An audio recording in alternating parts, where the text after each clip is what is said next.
Hey guys, tonight we step into the steamy, strangely silent world of a royal bathroom eyes. Really, but not just any bathroom. This one belongs to Emperor Franz Joseph of Austria, and it's about to get very, very precise. The tiles are cold, the water's colder, and every moment ticks by like it's being judged by a 19th century pocket watch. The air smells faintly of goat soap and polished brass. You're standing barefoot in a marble corridor of the Kaiser Villa in Bad Ischl, Austria. It's still dark outside, barely 4 a.m., but the emperor has already been awake for an hour. His valet is preparing the bath with the devotion of a monk polishing relics. And you? You're here to observe the imperial bathing routine that has not changed since the year his mustache first grew in like a sprig of imperial dillweed. Oh, hand, you probably won't survive this. Not because it's dangerous, but because watching a man demand water at precisely 68 degrees Fahrenheit for 40 years straight might be the slowest death known to storytelling. So, before you get comfortable, take a moment to like the video and subscribe, but only if you genuinely enjoy what I do here.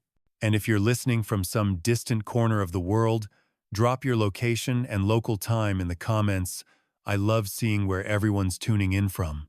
Now, dim the lights, maybe turn on a fan for that soft background hum, and let's ease into tonight's journey together. You are ushered quietly, always quietly, into the emperor's private chambers by a man who insists on being called Herr Bademeister. He gestures toward the tall, carved oak door with 2 fingers, then bows so slightly it might just be a trick of the candlelight. Beyond that door lies the bath. The room smells like boiled linen, old pine, and something faintly medicinal. 2 lamps, fueled by whale oil and habit, flicker against the tile. Their glow makes everything look gold even. The emperor's socks, folded precisely into a square beside a claw-footed tub. The tub itself is copper, repainted every few years to preserve the illusion of newness, even though Franz Joseph has refused a new tub since 1862. And there it is, the water. A servant barefoot, expressionless, carrying a long brass thermometer leans over the edge, dips the tool gently, and waits. Exactly 28 Grad, he says, not looking up, 28 degrees Celsius, or, in good old-fashioned royal Fahrenheit, 68, no steam. No rose petals. No nonsense. Historians still argue whether the emperor's obsession with this exact temperature came from a forgotten childhood memory, a half-remembered military protocol, or simply the conviction that comfort weakens a man. What we do know is that if the temperature deviates by even 1 degree, the entire bath is drained and begun again. And not a single soul in the room dares protest. The emperor will soon enter, but not until the soap has been placed. Yes, placed. Not dropped in. Not lathered. And ready. Placed. On a small white saucer bearing the Habsburg eagle and the words, "For den Morgen, Nick, den Abend." For the morning, not the evening. As if anyone here would dare confuse the two. The soap itself is square, dull yellow, and terrifyingly unremarkable. It smells faintly of goats, with an after-hint of mint grown only in Tyrolean monastery gardens.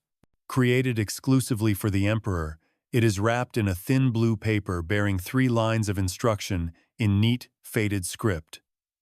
Rub clockwise. Avoid eyes. Rinse with dignity. Is it a joke? Is it sincere? No one knows. And no one's brave enough to ask. Franz Joseph enters. Not in robes. Not in silks. But in a threadbare nightshirt and wool socks that he refuses to replace because a man is only as strong as his weakest discomfort. He steps into the room as though it owes him a debt. Maybe it does. After all, he's ruled longer than most bathtubs exist. He acknowledges no one. Not even you, which is probably for the best.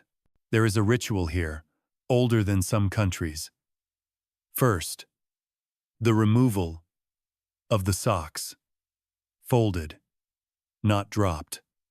Then, the nightshirt, peeled off with soldierly briskness. A valet, eyes respectfully aimed at the ceiling, receives the garments into a folded towel white, lined with royal blue thread. Always the same color. Always. The emperor stands beside the tub, his arms crossed, as another servant takes a small porcelain bowl and dips it into the water. He pours exactly 2 cupfuls over the emperor's feet, who winces only slightly because wincing is weakness, and weakness belongs to lesser monarchs. Finally, he steps in. There is no splash, no gasp, just the soft, metallic thunk of one man lowering himself into perfect temperature water with the solemnity of a mountain entering fog. You watch from the corner, half hoping someone sneezes just to see what happens. But no one does. The emperor closes his eyes for 5 minutes, maybe 10. You lose count. Time here does not move forward. It spirals gently, like steam that isn't allowed to exist. One valet checks the clock. Another folds a second towel for unknown future use. The soap remains untouched. When he finally speaks, it's not to give an order, it's to hum. Just once. A low, tuneless sound, like a cello being tuned by someone who's never met a cello before. It lasts 4 seconds. And then he opens his eyes. The soap is lifted. The emperor does not use it himself. A servant steps forward, gloved, and gently rubs the bar between both hands until it begins to foam. This lather is applied to the emperor's back first because he believes cleanliness should begin with what others see least. Fringe reports mostly from frustrated footmen suggest that he once refused to bathe his chest for 3 weeks because a general had complimented it. Praise corrupts flesh, he supposedly muttered.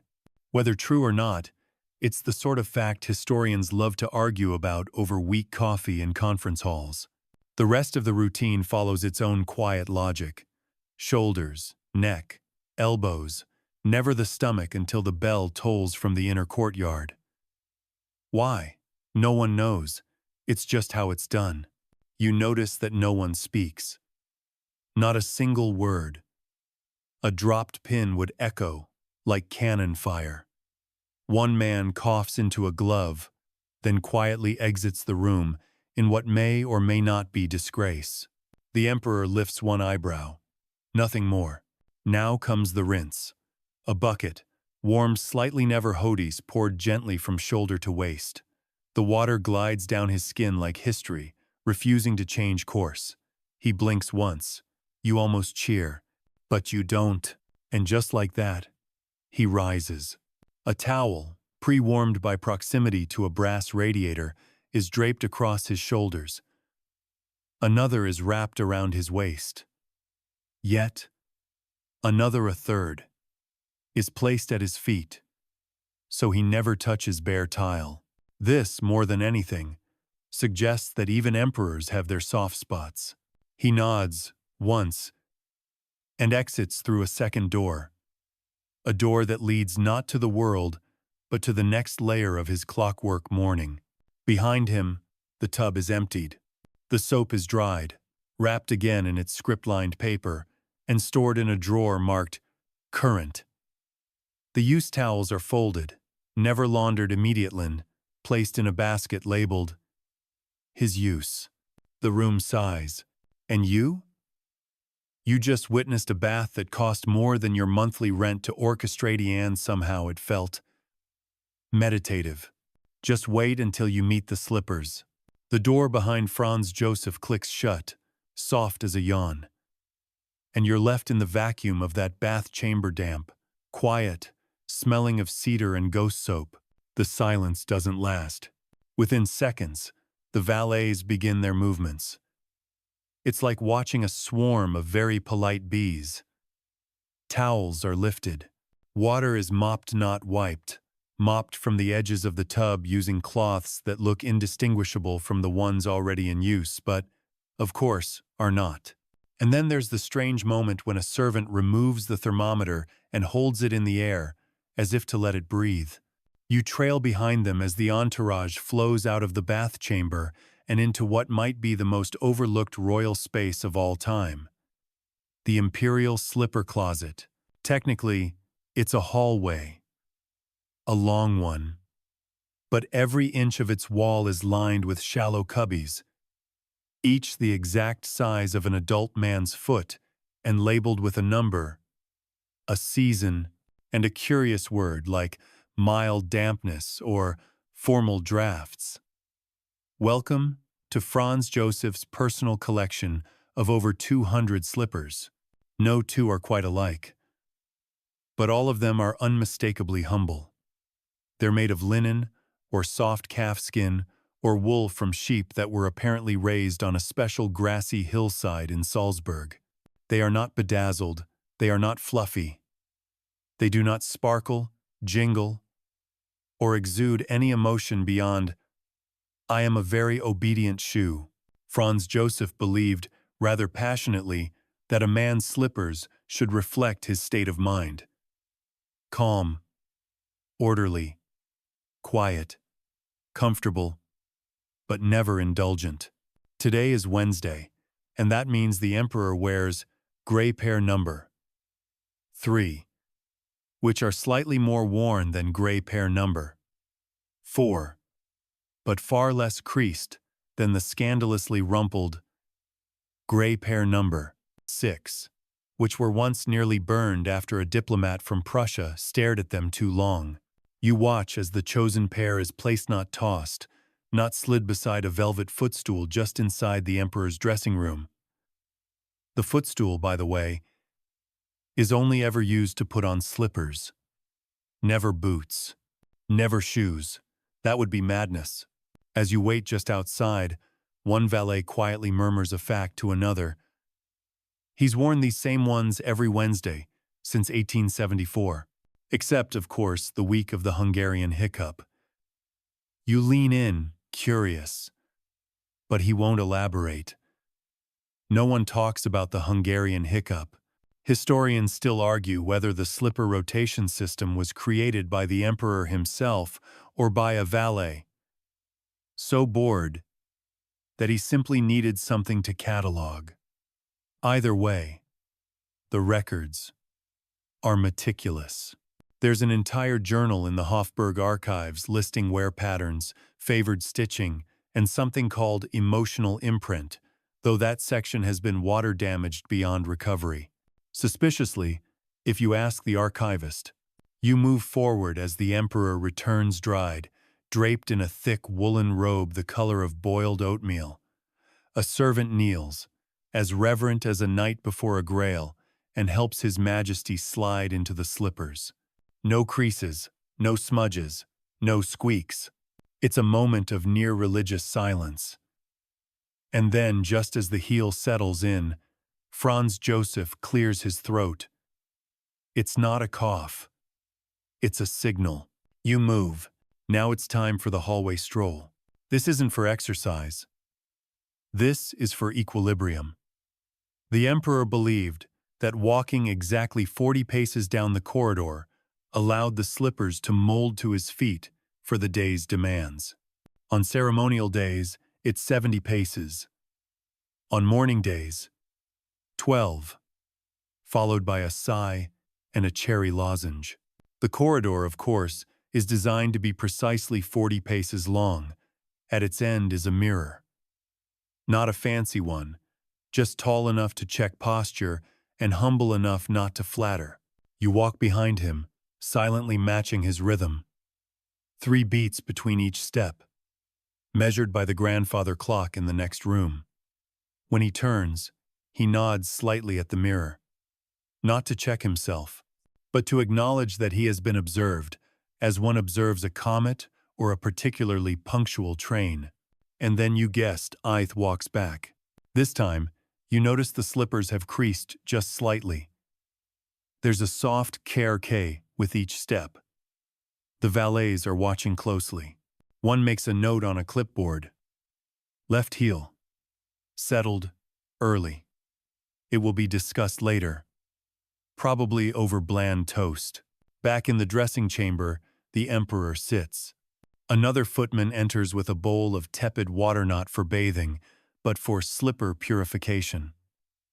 The used slippers are rinsed, padded with cloths bearing the imperial seal, and placed on a rack labeled, "Used today." There's an open slot for every day of the year, including leap day, which is curiously marked, "Emergency Gray." This devotion to slipper routine may seem excessive and, well, it is. But in the mind of Franz Joseph, routine was reality.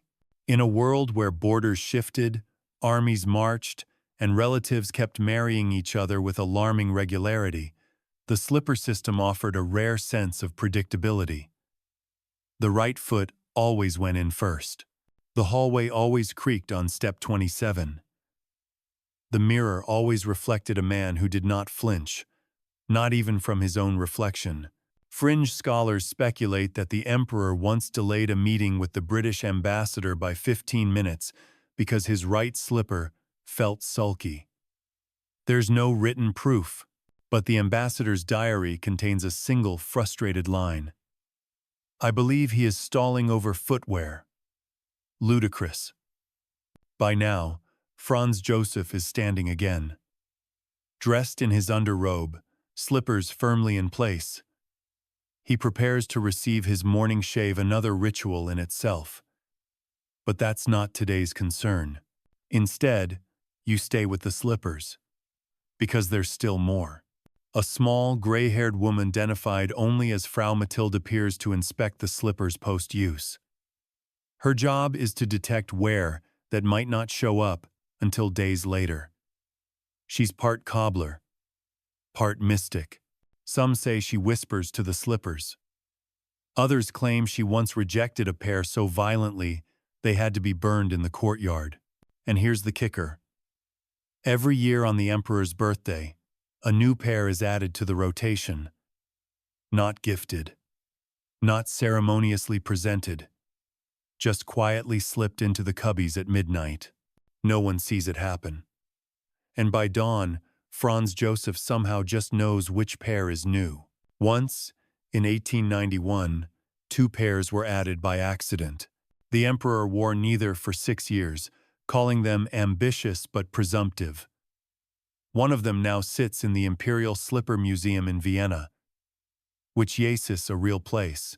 Admission is free with a groan and proof of extreme boredom. As the dressing ritual continues beyond the slipper cinto jackets, pins, and that famously musty beard, you realize something. This bath, this walk, these shoes, they're not just habits, they're a framework. A way for a man who rules millions to feel the floor beneath his feet. Quite literally, every single morning. And so the emperor moves on, leaving behind the faint smell of soap, sweat, and sternness. You take one last look at the hallway, so simple, so quiet, so exact. Then the creak of step 27 echoes behind you. You follow the faint creak of floorboards as the emperor enters the next chamber of his morning. There is no herald, no trumpet, not even a door creak. Just the soft shuffle of linen slippers across waxed parquet. The room he steps into is bathed in pale gray light. The curtains have been drawn to a particular angle, just wide enough to let in the exact amount of pre-dawn Austrian haze that he prefers. He once said that full light before breakfast is a danger to the soul, and no one ever dared to test him on it. This is the bathing chamber, not the one with the tub, mind you, but the one adjacent to the bath, because in imperial logic, bathing isn't a single event. It's a sequence, a procession, a flow from one room to another like acts in a very quiet play. And this room never changes. The wallpaper is an ivory and pale blue fleur-de-lis pattern that was considered dated in 1840. The tiles are cold, slightly cracked, and somehow cleaner than most hospitals.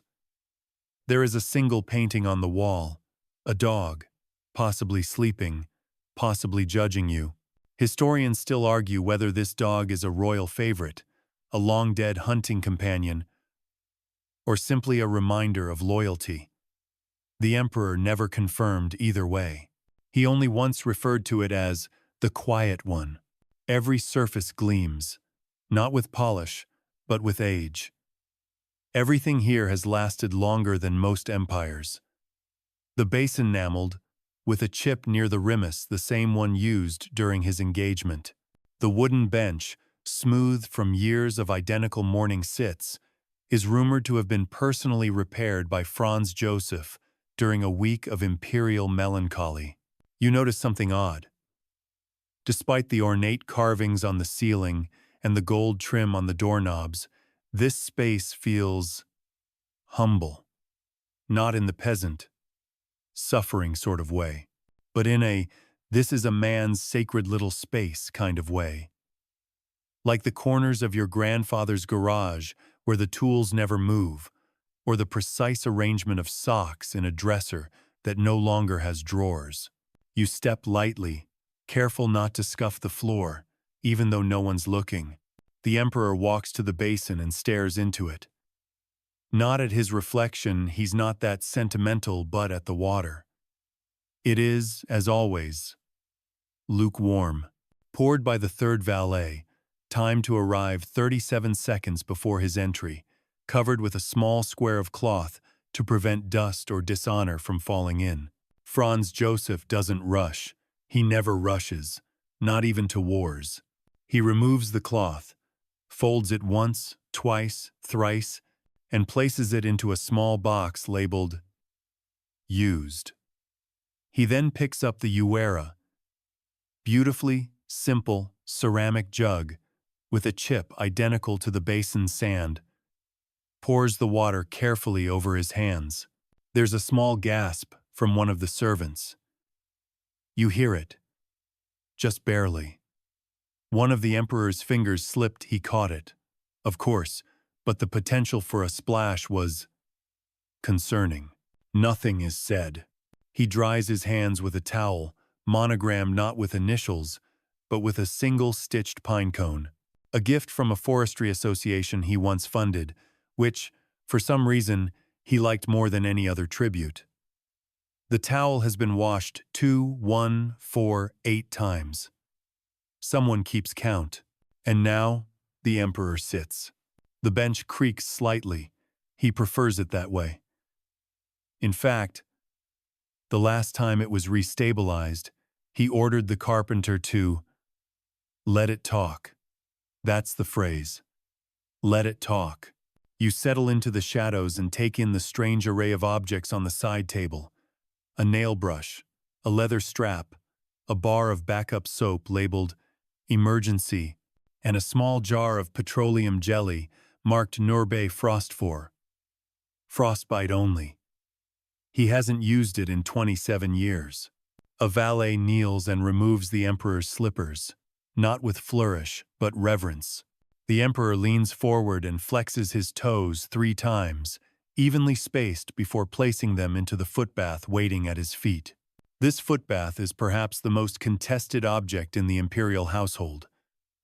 Some say it came from Hungary. Others claim it was looted from a Bavarian noble. There is even a theory that it once belonged to Napoleon, though the timeline makes very little sense. Regardless, the emperor will not replace it. The water reaches exactly to the ankle. A single chamomile blossom floats in the center, a tradition no one can explain. It is replaced daily, without fail. One footman is tasked with checking it for discoloration at 10-minute intervals before use. Today's blossom looks tired, but present. As his feet soak, the emperor begins the most sacred part of this space, the silent observation. He does not read. He does not write. He simply stares at the far wall, where nothing exists except the vague outline of a sconce and a small crack that formed during the Krakow earthquake of 1000 882. That crack has not been repaired. On orders. Why? Because, he once said, not all scars need plaster. Some deserve to stay. It's been 20 minutes. You shift slightly, not from boredom, but from the deep realization that this man has turned personal hygiene into a sacrament. A cold, creaky, stiff-backed sacrament with goat soap and near-military timing. And now, slippers again. A new pair is presented, dry gray number 2. Appropriate for post-soak wear. Franz Joseph examines the stitching briefly before nodding. He doesn't speak. He never speaks during the post-bath routine, but his eyebrows do most of the talking. They twitch, just barely, as the slippers are adjusted on his feet. Right foot, then left. Always. The left foot is gently tapped twice to signal acceptance. With that, the emperor stands. The basin is emptied. The bench is wiped down. The towels are whisked away into baskets labeled worn, folded, and to be judged. Yes, judged. Once a month, a panel of laundry women reviews the fibers to determine whether the towels have held up with dignity. Some are retired. Others are quietly demoted to bootcloths.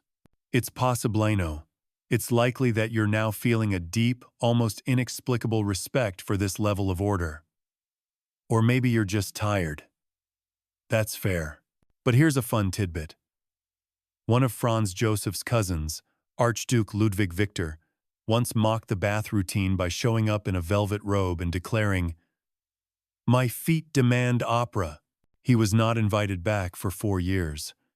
And when he was, the emperor made him wait in the dressing vestibule, facing the wall. A slippered exile. You take one last look around the chamber. The dog painting. The cracked tiles. The unblinking sconce. Nothing has changed. Nothing will change. Franz Joseph leaves the room. You follow, a step behind, careful not to make noise. The corridor to the next chamber lies ahead, lit by a single gas lamp that flickers with uncanny discipline. There's another sound now, the faint scrape of a chair being moved in the next room. You're about to meet the men who towel him dry. By now, you've crossed through 3 rooms, 2 towel inspections, and 1 imperial slipper rotation. Your feet ache a little not from walking, but from walking correctly. You have to match the pace of men who've been following the emperor's morning glide for decades. One wrong step, and you'd throw off the whole orchestration, like a cymbal crash in a lullaby. Now you enter the drying chamber. It isn't officially called that, of course. On the palace map, it's labeled Antechamber 2, Post, Wash.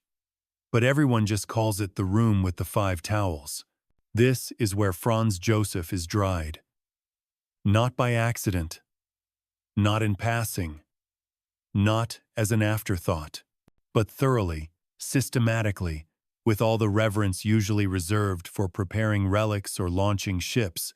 The room is warm, noticeably warmer than the hallway. The fireplace isn't for show. It's been kept burning since roughly 1861. And no one dares let it go out. A rumor once floated through the servant quarters that letting the embers die would void the monarchy's luck. Superstitious? Yes. But then again, this is a man who believes bathing at 69 degrees might encourage revolution. 5 valets are already waiting inside. Each stands beside a wooden stool, stacked with towels. Their hands folded neatly over their aprons. Their faces are unreadable. They've done this every day for most of their lives.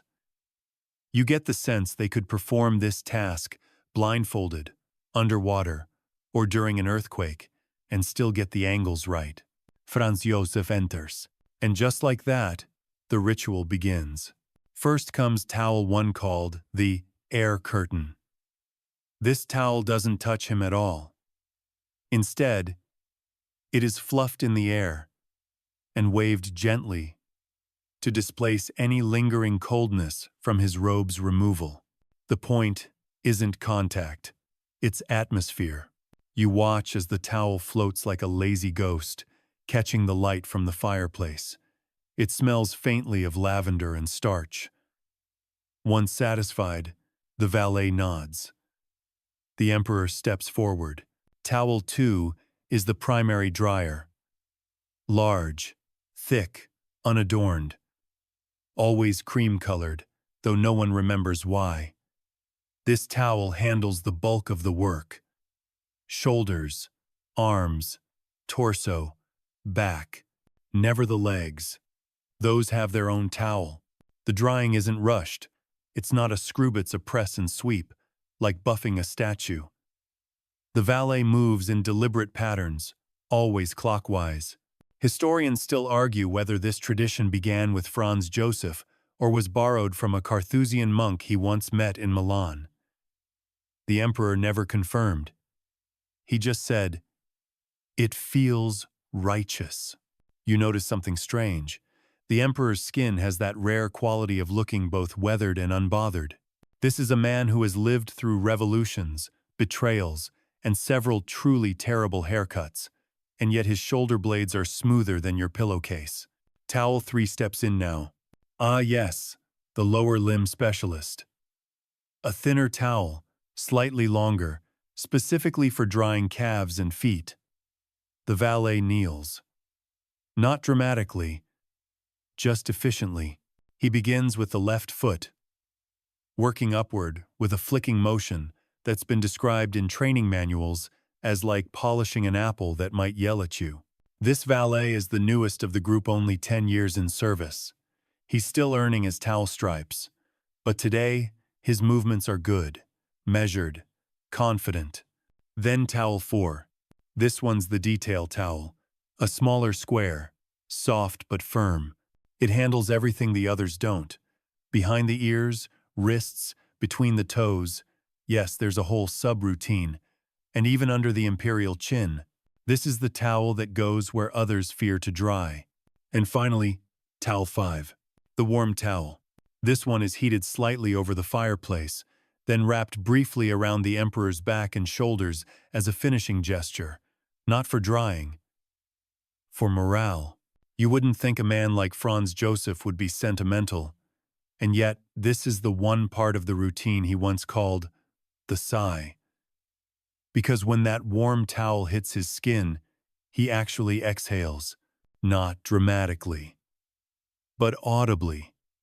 A short, satisfied humph that might be the closest thing he ever came to happiness before breakfast. As the valets finish, each towel is folded in a specific sequence. Outer corners first, then inner. They are placed in a hamper with velvet lining. Not for comfort, for insulation. No towel must cool too quickly.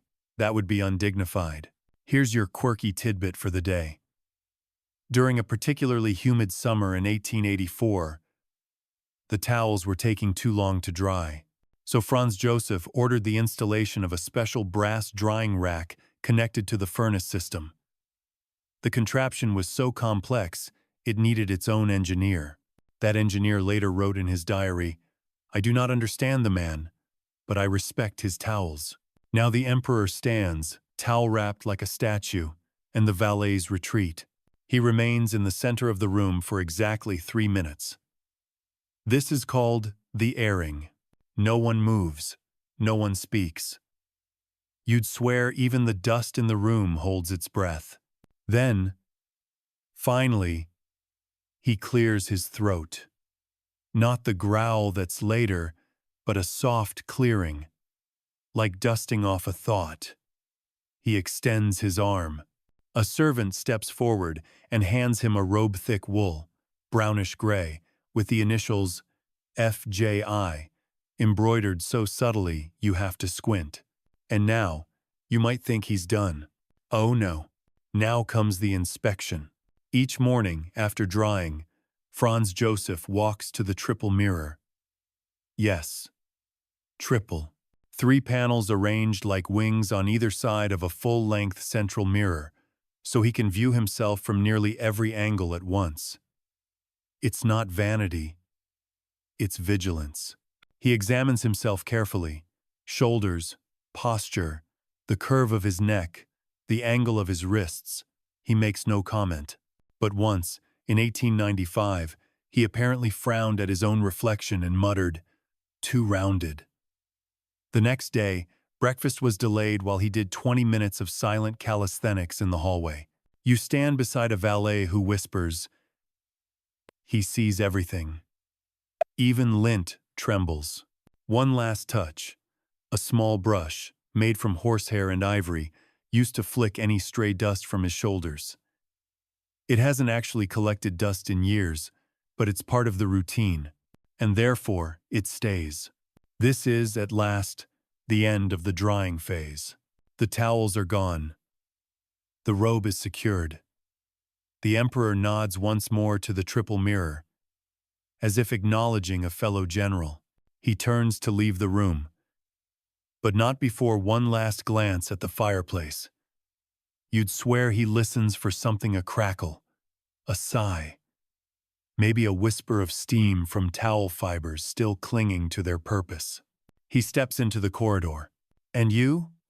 You feel like you've just watched a masterclass in dignified dampness, but don't relax yet. Because now, it's time for the soap. Again. So you think you've mastered the emperor's bath routine? Think again. Because now comes the part that defies all logic, tempts the towel gods, and quietly breaks the hearts of the chambermaids: the second soap. Yes, another soap. Not the one from the bath. Not the emergency backup. This one is for what Franz Joseph refers to in his morning ledger as final surface integrity, which is just a fancy way of saying he doesn't trust the first soap to have done the job. You re-enter the adjacent chamberone that feels less like a bathroom and more like a tiny soap chapel. The walls are lined with narrow shelves, each holding its own little square of sudsy destiny. The emperor steps inside and goes straight to the middle shelf. No hesitation. No pause. This is Tuesday, which means the chosen soap is marked Almbloom number 7. Wrapped in pale green paper, stamped with an Edelweiss motif, and smelling faintly of moss and icy regret. Franz Joseph unwraps it himself. This is rare, almost ceremonial. He peels the paper slowly, folding it into eighths, then places the wrapper into a copper box labeled Used Skins.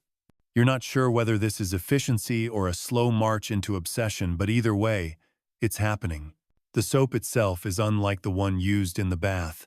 That was general cleansing. This is precision cleansing. And here's your historical fact.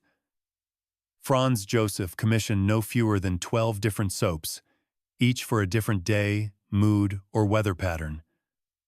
A Wettersifa exists for stormy mornings. A Kaiserblow bar was made for military anniversaries. There's even a Lindenholz blend used exclusively on days when he expects difficult correspondence. Today's Almblume number 7 is gentle, granular, with a texture that's been compared to scrubbing with optimism. He lathers the soap in his own hands this time, slowly, intently. It's one of the only parts of his morning that feels personal, intimate, and then brace yourself, he applies it to his arms and neck.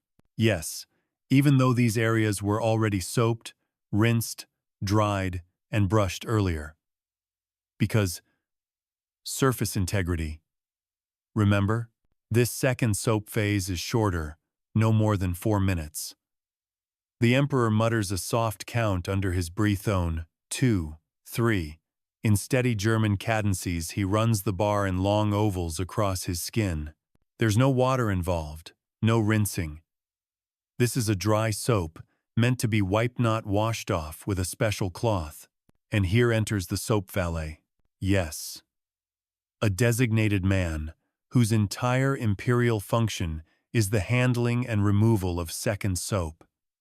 He steps forward with a folded cloth, embroidered with two discreet dots in the corner. That's how you know it's the Tuesday cloth. No more, no less. The valet gently pats the emperor's skin, lifting the soap residue like morning dew from a stone. One arm, then the other. Neck, shoulders. A flick behind each ear. Historians still debate whether this dry soap method was influenced by a Turkish ambassador who once suggested the technique in a diplomatic letter titled Of Suds and Sovereignty. While the existence of the letter is confirmed, its actual impact on imperial bathing remains hotly contested at Viennese lecture halls to this day. Meanwhile, back in the chamber, the soap has done its job. It is returned to its own tray, where it will rest until the next Tuesday. Each bar is only used 4 times, then ceremonially retired to a linen-lined drawer labeled Faded Fragrance. The drawer is occasionally aired out by a footman wearing gloves. Now that the soap is done, the emperor sits again. This time in a low, square chair, placed precisely between 2 potted ferns. The ferns are fake, but they are dusted every morning with a badger hair brush. He picks up a small towel from the armrest, wipes his hands one last time, pauses, and now begins the second inspection. If the earlier mirror check was about form, this is about feel. The emperor runs a finger along his collarbone, brushes his knuckles against his jaw, taps once on each kneecap, as if confirming the hinges are still tight. It's bizarre, but it's also kind of impressive. This man has turned cleanliness into something more than a habit. It's a philosophy, a morning meditation disguised as skincare. And now for your fringe tidbit. One courtier, long since retired, swore that Franz Joseph once gave a speech about the importance of soap to the soap itself. Just a short monologue, a kind of pep talk. No one ever witnessed it, but a guard passing by the chamber supposedly heard him mutter, "We make each other better. Do with that what you will." Now the emperor rises. The soap valet retreats with the cloth. The soap tray is covered with a glass dome. The copper box of wrappers is sealed with a quiet click. It's time to return to the wardrobe chamber. And you're beginning to see it now how this whole process works like clockwork nested inside a grandfather clock, nested inside an old man who just really, really hates surprises. On your way out, you spot a small plaque near the door, nearly hidden behind a coat hook. It reads, "Order is the only luxury I require. 1870. It's carved into oak, not painted, not gilded, just etched, deep, and quiet. You follow him down the corridor, past the gas lamps, past the servant who is still polishing the floor where Franz Joseph stood during his towel exhale. And you think briefly of how much care is given to something so seemingly simple. But to the emperor, it's never been simple. It's been sovereign. And next, brace yourself, you'll witness the ceremony reserved not for skin or slippers, but for hair, specifically. A mustache that could intimidate a cavalry unit.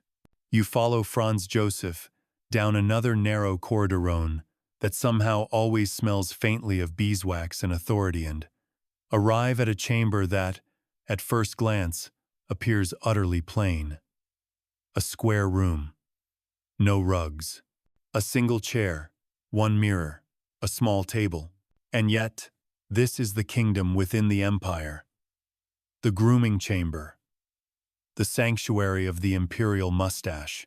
Franz Joseph's facial hair is not merely a feature, it is a national symbol. It has appeared on stamps, coins, and official oil portraits in which the mustache seems to receive more shadowing than the eyes.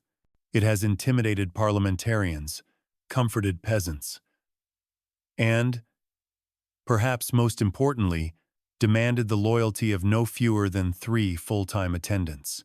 You step inside quietly, your slippers brushing the floor with feather-like deference. The emperor sits. The chair is armless, high-backed, upholstered in a fabric that can only be described as politely beige. Its legs creak in a way that you're beginning to recognize as deliberate. Franz Joseph likes things that creak. He says, they sound honest. A valet drapes a soft linen cloth around the emperor's shoulder-sewn corner, monogrammed with a subtle FJ, the other embroidered with a perfectly straight line of thread. No decoration. No flourish. Just order. From a slim wooden box, the mustache kit is removed. Now, historians have written whole essays on this kit. Some say it was designed by a retired surgeon. Others insist it was gifted by a barbershop collective in Prague. Whatever its origin, it's real, it's lacquered, and it contains 2 small bone-handled combs, a curved pair of shears, a bristle brush the size of a thimble, a vial of wax, made from a formula involving goose fat, beeswax, and, possibly, crushed thyme, a ceramic dish labeled simply, for rinsing. Franz Joseph's mustache, you see, is alive. Not biologically, of course, but spiritually.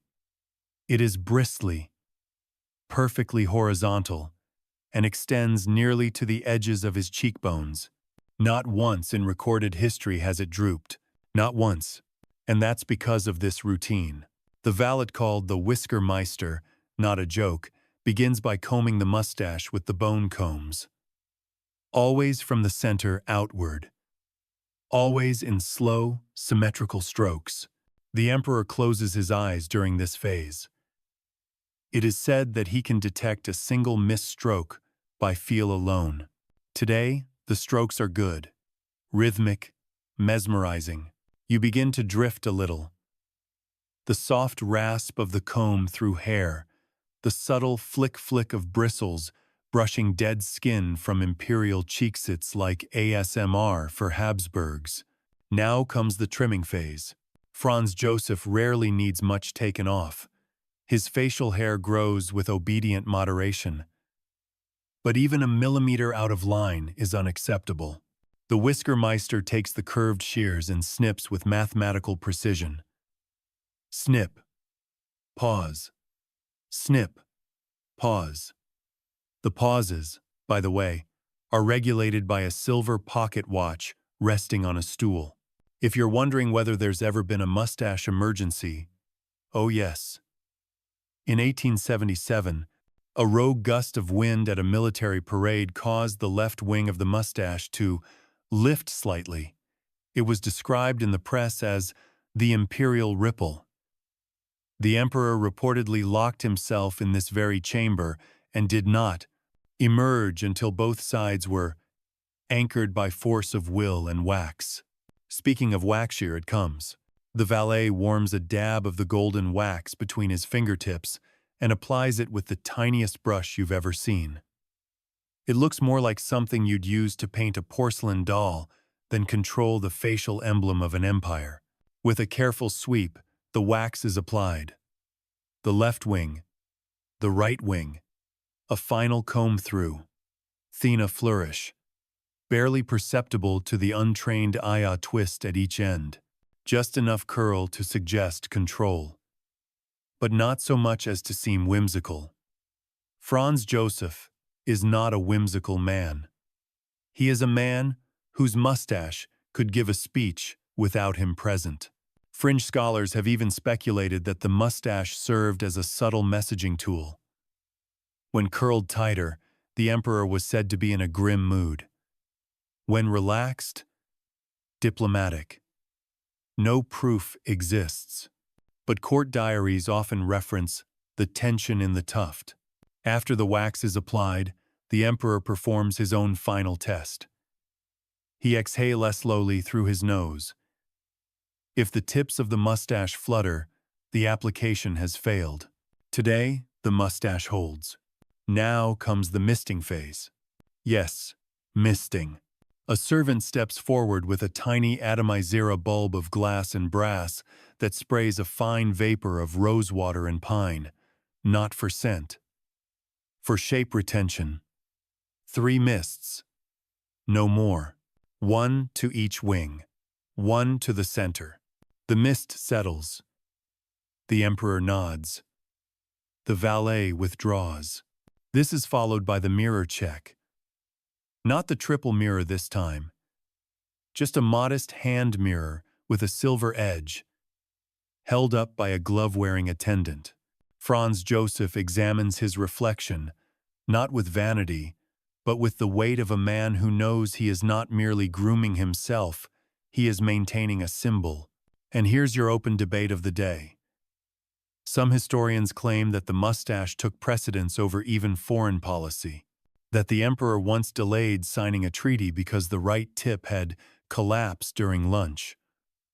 Others believe that's an exaggeration, but the timeline does show a pause in diplomatic activity that afternoon. You decide. At this point, the emperor stands. He shakes his head en signant to style, but to test the structural integrity of the wax. The mustache doesn't move, not a tremble. You stare at it.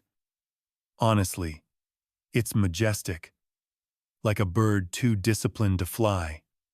You want to applaud, but that would violate no less than 6 unspoken rules.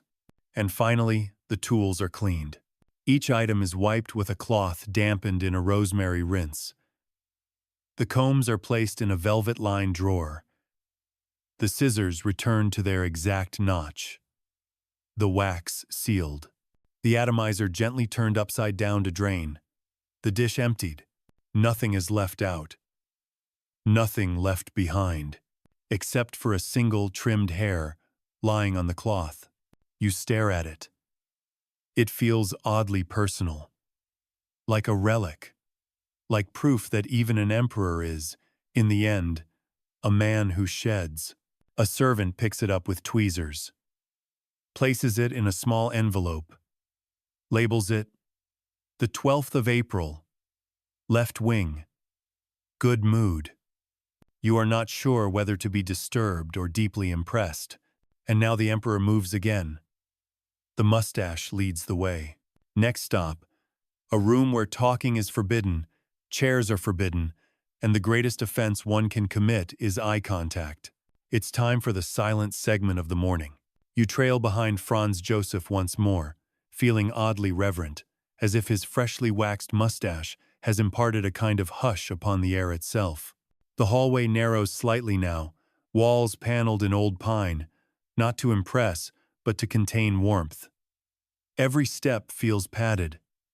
Even your breathing adjusts, naturally, to something slower, softer, because you are about to enter a place of silence. This is the still room. That's not its official name, of course. There's no plaque on the door. In palace documents, it's listed merely as Chamber 4B, Morning Segment C. But every footman, valet, and attending dignitary calls it the same thing. The silent room. It's not large, perhaps the size of a modest sitting room, but it feels enormous. That's what silence does. It expands space. The walls are covered in faded green wallpaper, with the faintest pattern of vertical stripes, like polite echoes of movement. The floor creaks once when Franz Joseph steps in, and then nothing. This is the only room in the entire palace where no one speaks. Ever. Not to the emperor. Not to each other. Not even in whispers. If someone absolutely must communicate, they use pre-approved hand gestures or write on the official still room slate, a black rectangle bordered in white wood that hangs by the door. Why all the quiet? Historians still argue whether this tradition began as a religious observance, a monkish influence from Franz Joseph's early education, or simply as an introvert's rebellion against court life. Some say he declared, "Let me have 20 minutes where no one expects my ears to work," after a particularly grating breakfast with in-laws. Whatever the reason, it's gospel now. The room is lit by natural light, only just one high window, slanted so the rays fall like slow-moving ribbons across the room's single item of furniture. A wooden standing desk, waist, height, beautifully carved, with the faint imprint of fingers and elbows worn into the edge. This is where the Emperor stands for exactly 17 minutes. Not 15, not 20. 17. Every day. What does he do? That's part of the mystery. You watch as he moves to the desk, places both palms flat on the surface, and simply stands. He doesn't read. There are no books, no documents, no objects of any kind, except a single hourglass resting on a bronze base. It runs slowly, the grains of sand whispering down like a lullaby in Morse code. You can't help but feel a little awkward at first. Standing, watching a man stand. In silence.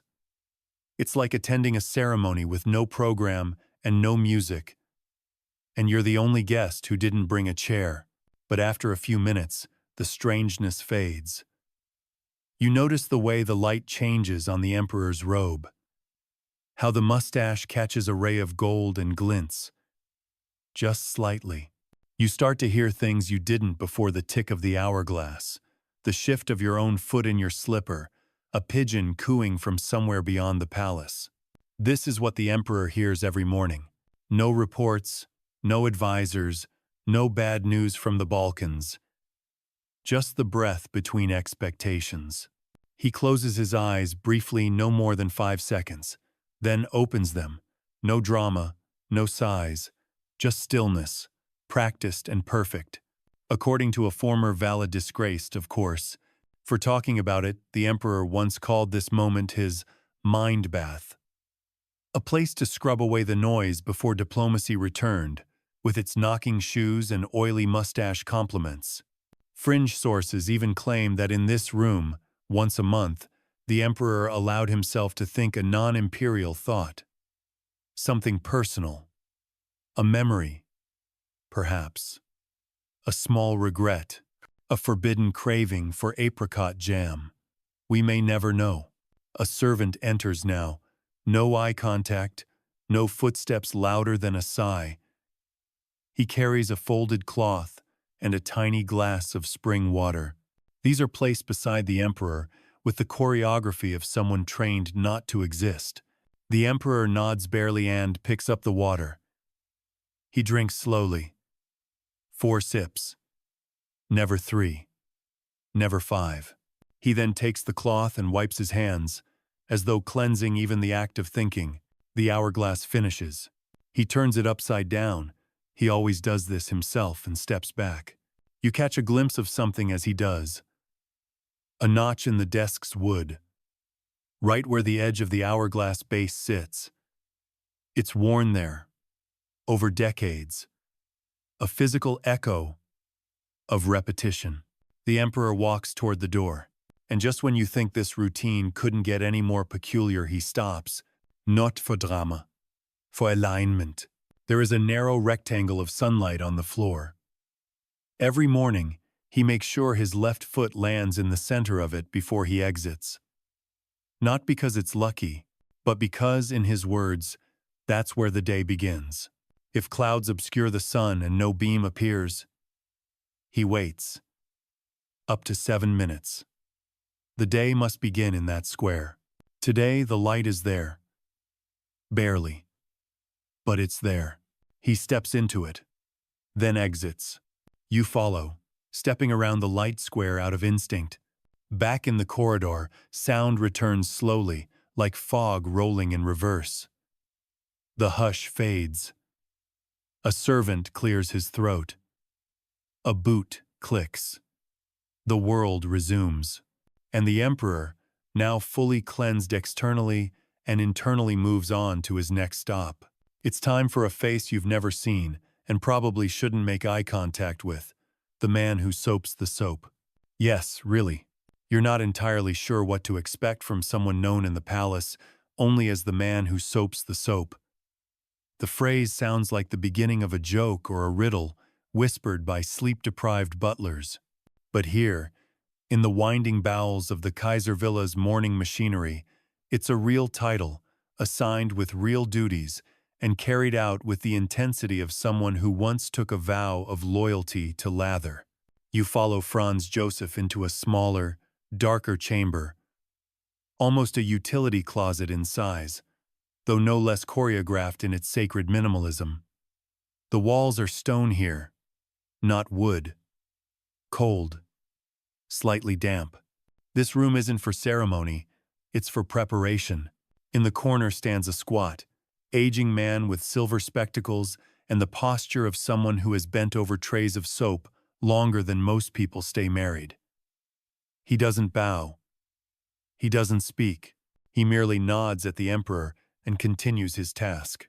The room contains exactly three things: a narrow marble sink, a small wooden table lined with soft cloth, a row of trays 12 in a leech, holding precisely one used bar of soap. These aren't for bathing. Not anymore. These are the soaps post-use. From the bath, from the dry cleanse, even from the emergency slipper lathering. Yes, that happened once in 1882. And each bar must be soaped again, cleaned, massaged, and rebalanced, as the emperor calls it, so it's ready to return to its drawer. Franz Joseph steps to the table and watches the man begin. With a thin brush made of boar hair, the soaper carefully scrubs the surface of each barno to remove dirt, but to gently lift the top layer of lather residue. He dips the brush into a basin of distilled spring water and flicks it across the soap's edge in short, practiced bursts. 1, 2, 3. Each bar gets 13 flicks. No more, no less. If the soap has dried unevenly, the man rubs a cloth around its corners in a circular motion, using a pattern once outlined in the emperor's personal hygiene memorandum from 1873. It is essentially a user manual for bathing products. Historians still argue whether Franz Joseph wrote this memo himself or dictated it to a trembling secretary after a particularly unsatisfying bath. The document exists, but its origins are unclear. What is clear is that it contains phrases like, "Soap is the shield of the skin," and "a neglected bar is a moral failing." And this is where it gets strange. After the brushing and flicking, each soap is weighed. Yes, weighed. A small brass scale is brought out. Each bar is placed upon it. If it falls below the approved imperial minimum weight, which varies depending on the season, don't ask, it is retired permanently and given to the servants' quarters under a label reading, "No longer fit for sovereignty." Today, one bar teeters just above the threshold.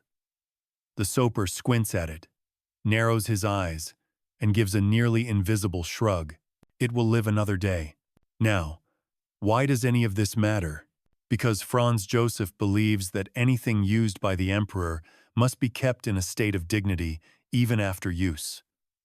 To let a soap degrade in the drawer, that would be like letting a general ride a donkey to war, a metaphor the emperor has, in fact, used twice. And now for your quirky fact of the section. The soaper has not spoken to another human being during his working hours for over 20 years. Not one word. When asked about it during a rare interview for a niche Viennese journal called Austro-Hygiene Monthly, he simply wrote on a card, "My job is to listen to the soap." You might think that's poetic, or deranged, or both. Once all bars have been cleaned, weighed, and rewrapped in fresh linen, the soaper brings out what he calls the beard tray. You freeze slightly. Another tray? Yes. This one holds a smaller collection, tiny cubes of soap meant only for the emperor's mustache. Shaved from a larger block, they're pre-moistened with a rose-infused oil and wrapped in a single layer of cheesecloth. Each one is used once, then discarded or, on rare occasions, compressed into a commemorative soap sculpture. There is, somewhere, a bust of Emperor Franz Joseph made entirely from his own facial soap cast-offs. He selects one cube and places it into a porcelain bowl beside a tiny sponge the size of a postage stamp. The emperor takes the bowl himself. No valet steps forward. This is a moment of trust. He dabs the sponge, lifts it to his left mustache wing, and wipes just once. He exhales slowly. You have just witnessed the emperor clean the residue of wax from his mustache with a one-use sponge and a soap chip that was scrubbed by a man who hasn't spoken since your grandparents were teenagers. The bowl is returned. The cube discarded in a silver dish marked used, but worthy. That's not a joke. This, by the way, is the last soap phase of the day. Unless there's a diplomatic dinner. Or unexpected humidity. Franz Joseph turns and leaves without a word. The soaper gives a small nod, then returns to polishing a bar with the kind of affection most people reserve for heirlooms. As you step back into the corridor, blinking at the sudden warmth, you realize something else. The emperor doesn't walk as though he's clean. He walks as though he's confirmed. As if every lather, every cloth, every weighed bar has been a ritual of self-certification. His mustache is pristine. His robe is without lint. His slippers, still eerily quiet. And now, it's time to revisit the part of his morning that involves neither soap nor towel, but steam. Except, as you'll soon find out, he absolutely hates it. You'd think that after all the water, the wiping, the wax, the weighing, and the whisker whispering, a man might allow himself the indulgence of a little warmth. A puff of steam, a gentle cloud drifting through the nostrils like a lullaby for the lungs. But not Franz Joseph. No, no. The emperor views steam the way a cat views water hoses, with suspicion, contempt, and a firm belief that it is trying to undermine his authority. And yet here you are, entering the one chamber in the Kaiser Villa that contains a steam fixture and, watching a man who absolutely despises it on principle, prepare to endure its presence, like it's a form of diplomacy he can't quite ban. This is the heat chambera, small octagonal room tucked between the eastern windows and the emperor's boot closet. The walls are lined with polished walnut. There are no vents, no drafts. Just a small copper contraption in the center, looking like a samovar crossed with a disgraced cannon. This is the steam urn, and Franz Joseph has allowed it to remain in the palace for one reason only. His doctor insisted, in 1869, that a brief exposure to moist air might dislodge the emperor's tightness of chest during the winter months. Franz Joseph's response was reportedly, "I will permit it, but I will not enjoy it." And he hasn't. Not once. The routine is brief, severe, and executed with the solemnity of a disciplinary hearing. The steam is activated by a cord velvet, naturally pulled by a valet who does not make eye contact. The urn begins to hiss, then puff. A plume of slightly perfumed vapor rises, slow and apologetic, like a child offering a flower after breaking a vase. Franz Joseph stands exactly one pace back. No closer. The steam touches his face gently. He squints, snorts once audibly and endures. This lasts exactly 2 minutes. A valet counts internally, trained to blink at a fixed rhythm and keep time with his eyelashes. You're not sure if he's accurate, but no one's ever dared to correct him. What happens during these 2 minutes? Nothing. Nothing at all. The emperor just stands there. The only movement comes from his left eyebrow, which twitches precisely 4 times once every 30 seconds, as if reminding the steam that this is not friendship. Here's your mainstream historical fact for today. Although Franz Joseph loathed steam for personal use, he funded several public bathhouses throughout the Austro-Hungarian Empire that relied on steam therapy. His rationale? The people may enjoy what the emperor resists. That is balance. Balanced, yes. Hypocritical? Perhaps. But that's monarchy for you. Now, the fringe tidbit. According to a discredited but widely beloved palace memoir called Through the Fog of Majesty, the emperor once shouted, "Begone, cloud of confusion." At the steam urn during an unusually foggy session in 1881, the urn sputtered and went cold for 3 days. No one could explain why. The room was locked for a week. A priest was involved. It's probably nonsense, but it's a good story. Back in the heat chamber, the steam ceases. The copper urn is shut down, cooled and dried with a goat hair mitt. The velvet cord is coiled back onto its hook. Not a single drop of condensation is allowed to remain. A valet inspects the ceiling to ensure no errant beads have formed. If they have, he will mutter the dreaded phrase, "There has been a drip." And everyone will brace for impact. Not today, though. The ceiling is dry. The steam behaved. Franz Joseph steps back, wipes his face with a cloth he brought in his own robe pocket, of course, and exhales through his nose with a tiny, judgmental hum. He turns and leaves.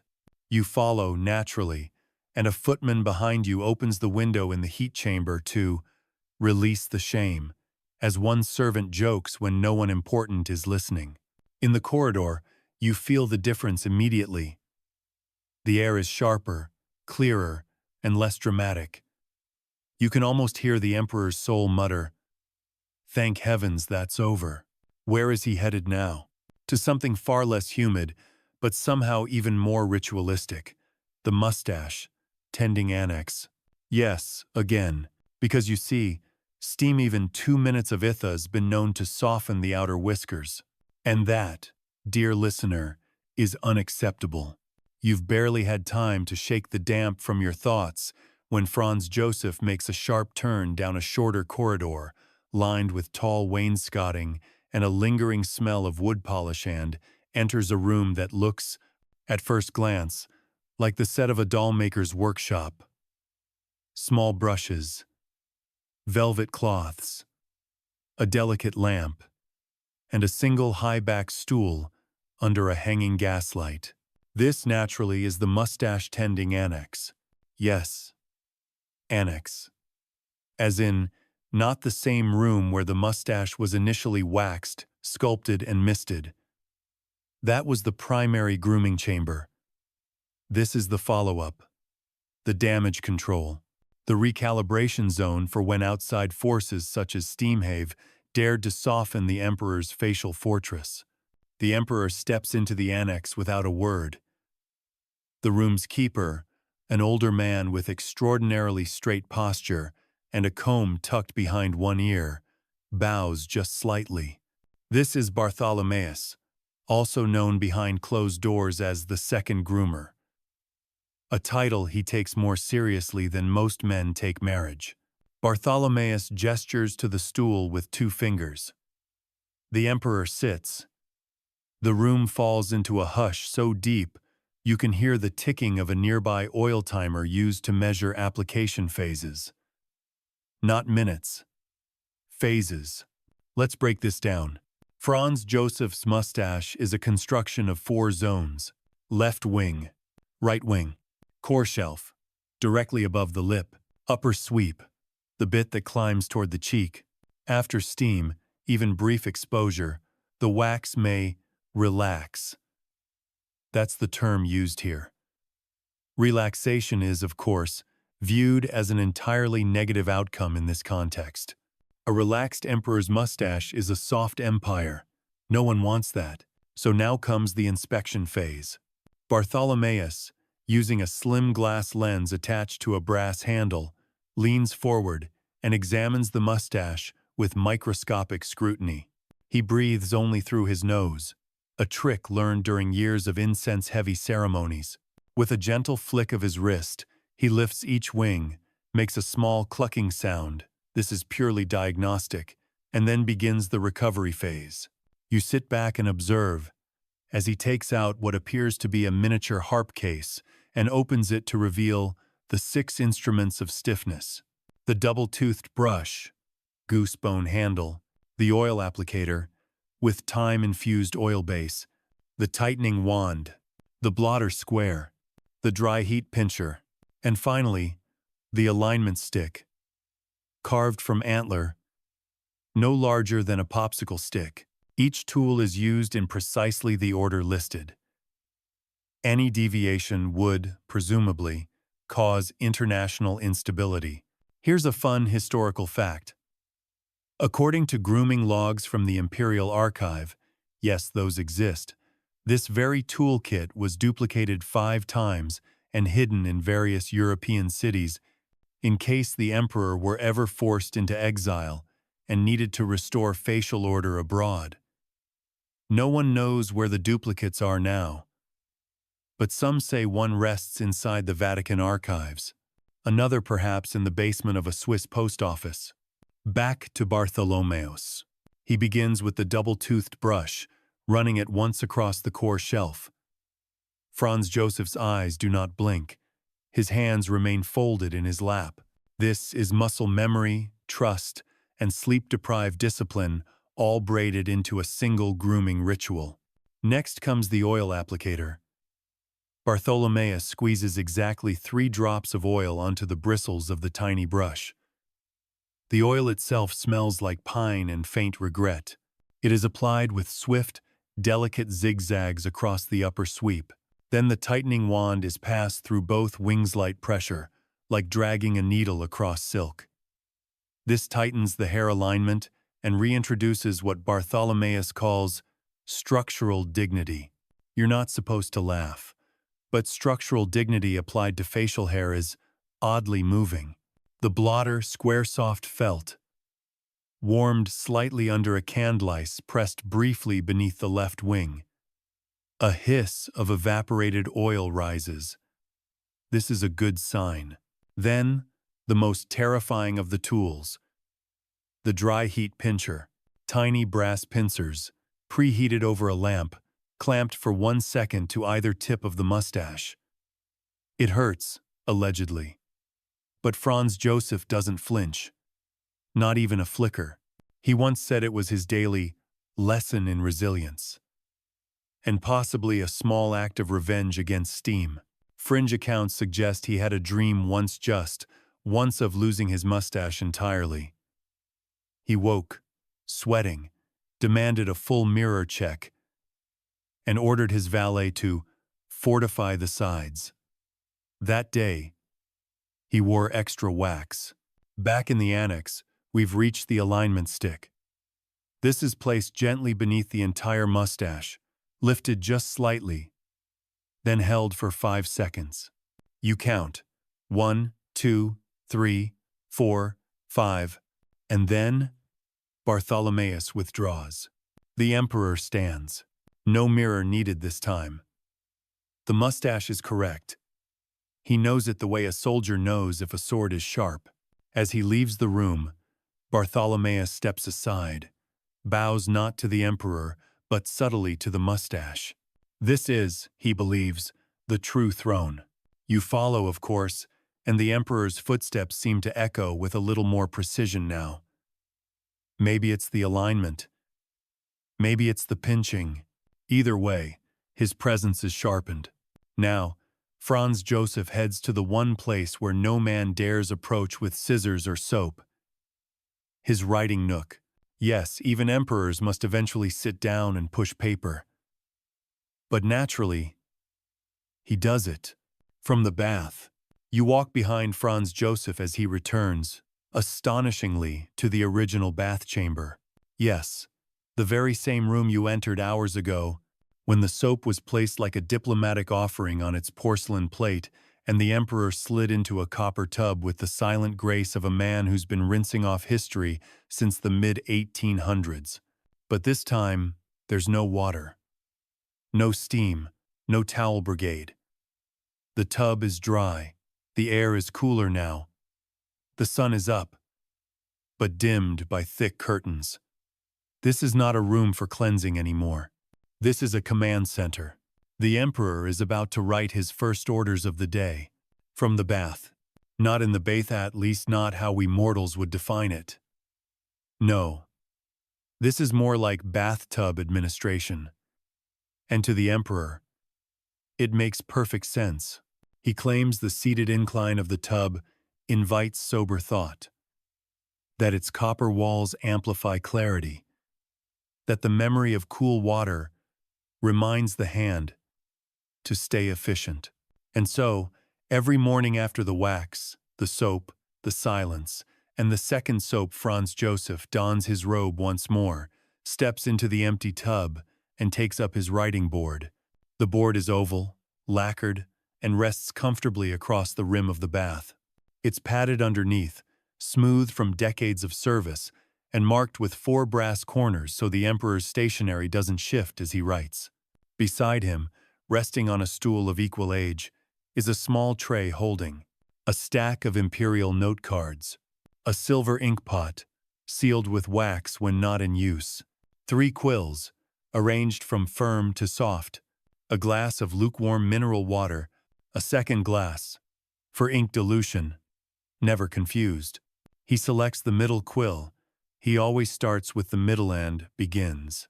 His handwriting is famously precise, spidery, but bold. He writes in German, of course, unless it's Wednesday, when he sometimes switches to Hungarian for personal edicts. He begins not with state business, but with bathroom directives. Yes, really. Today's note reads something like, "The tiles near the southern valve emit cold. Adjust insulation by Thursday. Notify Herr Blix of this matter discreetly." Another line below. Slippers, pair 4, had too much left side resistance. Inspect lining. Compare with pair 6 from March. He underlines resistance 3 times. Historians still argue whether these domestic directives were taken seriously by ministers or merely filed as polite oddities. But many letters from the Hofburg archives include follow-up notations like, "Emperor has revised towel density standard, must comply by Easter."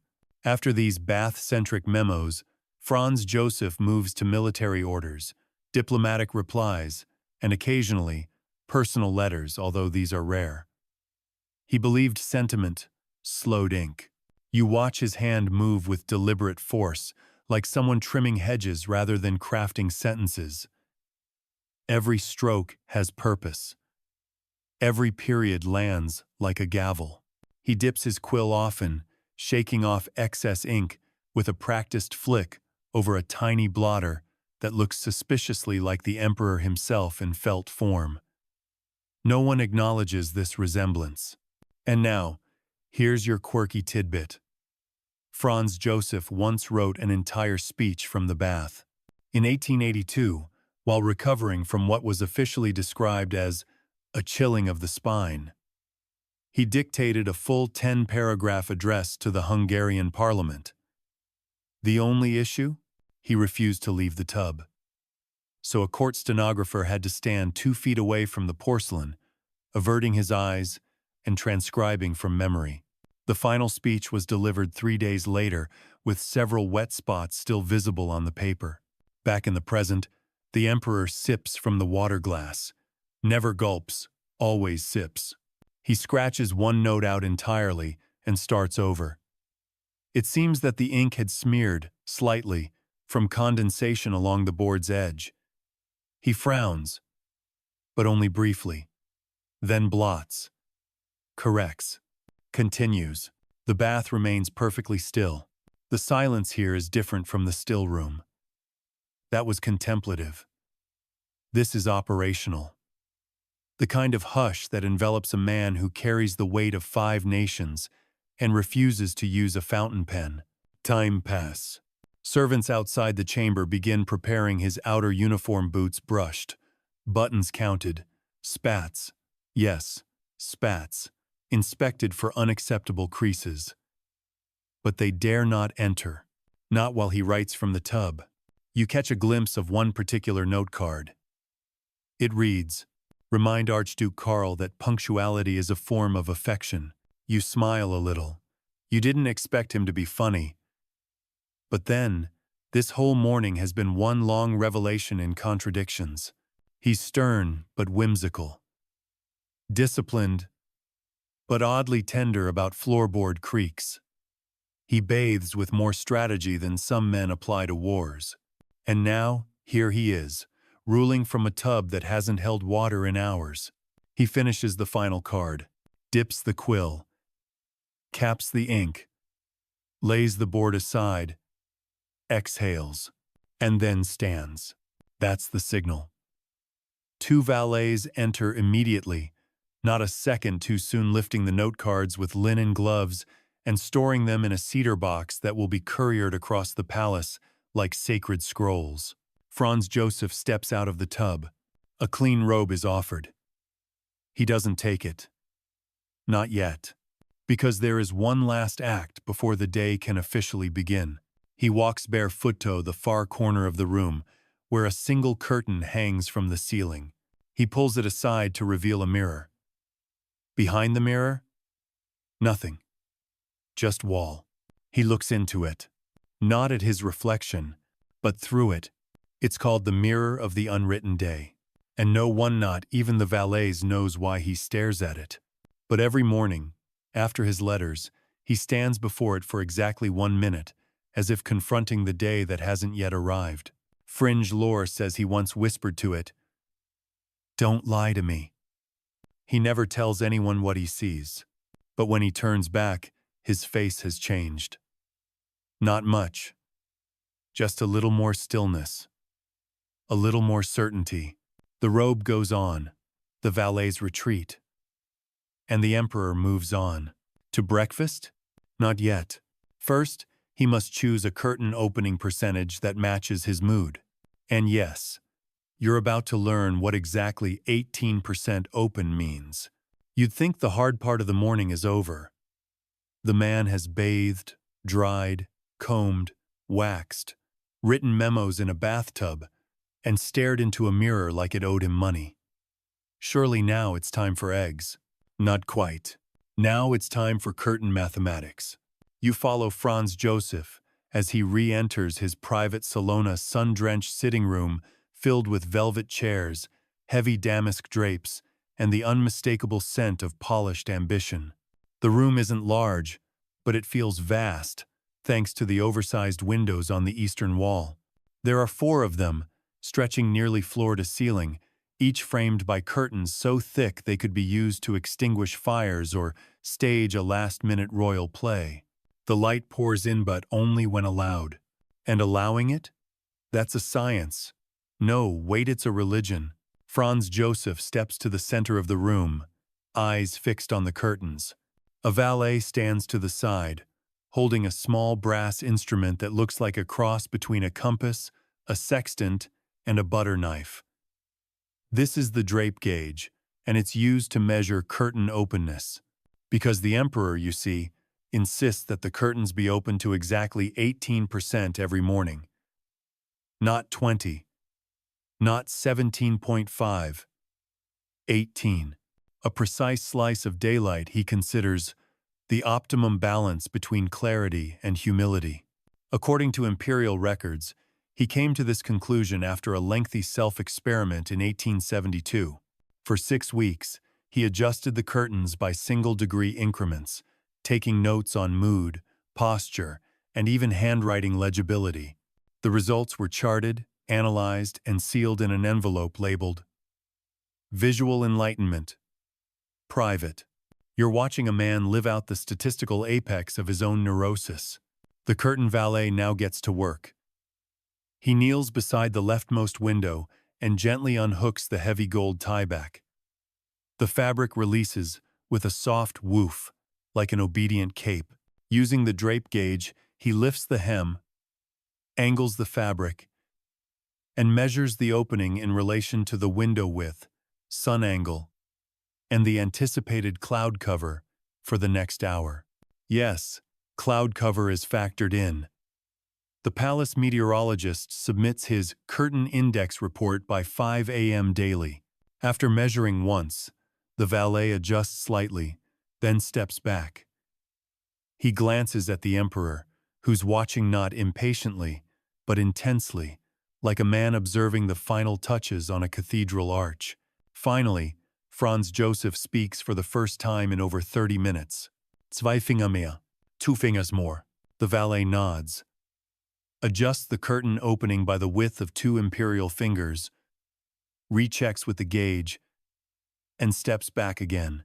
The emperor walks forward, squints at the light beam now entering the room, and slowly places his left foot into it just the edge.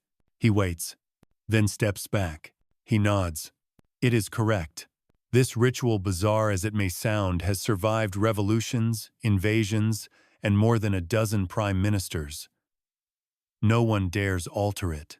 When a newly appointed valet once suggested switching to lighter summer curtains, Franz Joseph reportedly stared at him so hard the man apologized in 3 languages and requested reassignment to a rural stables unit. Here's your mainstream fact. While Franz Joseph's military policies fluctuated wildly, his curtain policy never did. Letters to palace staff dating back 40 years show a single constant. Ensure 18% light is maintained unless directed otherwise. Failure to comply may result in daylight shock or decision fatigue. And now, your fringe tidbit. Some claim that the emperor's curtain fixation was influenced by a failed early romance. Supposedly, he once proposed to a minor Bavarian noblewoman whose family kept their windows fully open at breakfast. He found the exposure vulgar, the relationship collapsed, and from that day forward, 18% became the line between intimacy and excess. True? Unclear. But there is a poem tucked into one of his diaries that reads, "Let no full light fall on me too fast, for rulers blink and stumble last." Back in the salon, you watch as the remaining 3 curtains are opened to match the first. The valet moves like a man negotiating with shadows. Each drape is measured, adjusted, and gently angled so that the light spreads across the room in symmetrical slices. Once complete, the emperor surveys the space. He walks slowly from beam to beam, like testing the water at a beach he's too dignified to swim in. 1 foot in, 1 foot out. He stops beside a fern, adjusts a single leaf so it catches a shaft of light perfectly, then walks back to the center of the rug. And here comes the oddest part. He raises his right hand just slightly and tilts his wrist until the sunlight hits his signet ring. A flicker of light bounces onto the ceiling. He watches it. That's it. That's the whole point. This moment, known among staff as the reflection pause, is never explained. No order follows. No action results. He simply stands there, staring at the ceiling flicker like a king trying to translate sunlight. And then it's done. He lowers his hand. The valet's bow. The curtains stay exactly as they are, untouched for the remainder of the morning. Should a breeze move them, they will be remeasured. If a cloud shifts the beam, well, clouds do what they must. But the emperor? He's finally ready. To leave the salon? No, not kite. There's still the matter of floorboard acoustics. Because before a man like Franz Joseph eats his first bite of buttered bread, he must ensure that the floor beneath him groans just right. The curtains are perfect. The light rests just so. The signet ring has done its daily sparkle. And yet, breakfast cannot begin, because Franz Joseph still hasn't received confirmation from his floors. Yes, floors. You follow him now to a corridor most guests mistake for a maintenance passage, narrow, creaky, unadorned. But to the emperor, it is nothing less than an acoustic testing ground. A hardwood confidant. A timbered truth-teller. This hallway has only one purpose: to confirm that the emperor's footfall still speaks with authority. Here, floorboards aren't just walked on. They are heard, measured, interpreted. Franz Joseph stops at the threshold.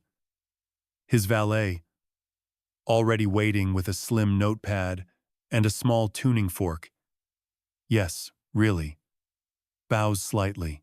This is Karl, also known in certain circles as the listener. Karl's job? To make sure the floorboards groan correctly under the Emperor's feet. Now, that might sound absurd, but Franz Joseph believes deeply that the proper creak in the proper place is a sign of structural honesty.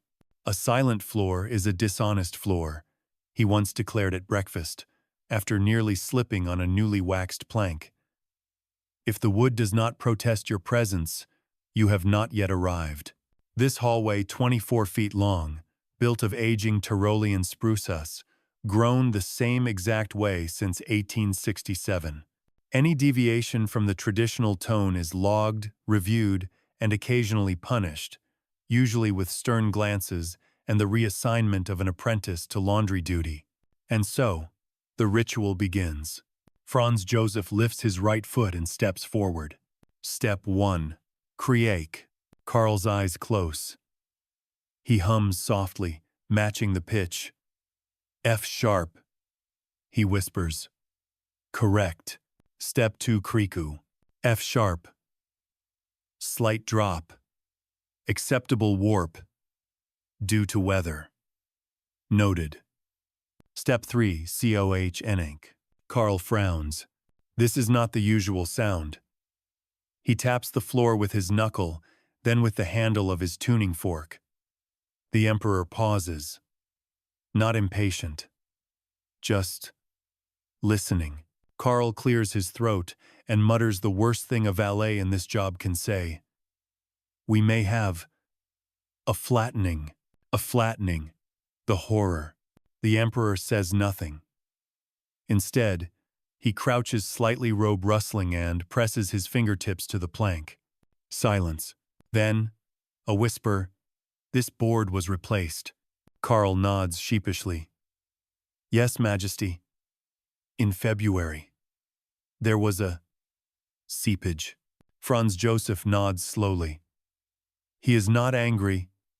He is simply disappointed.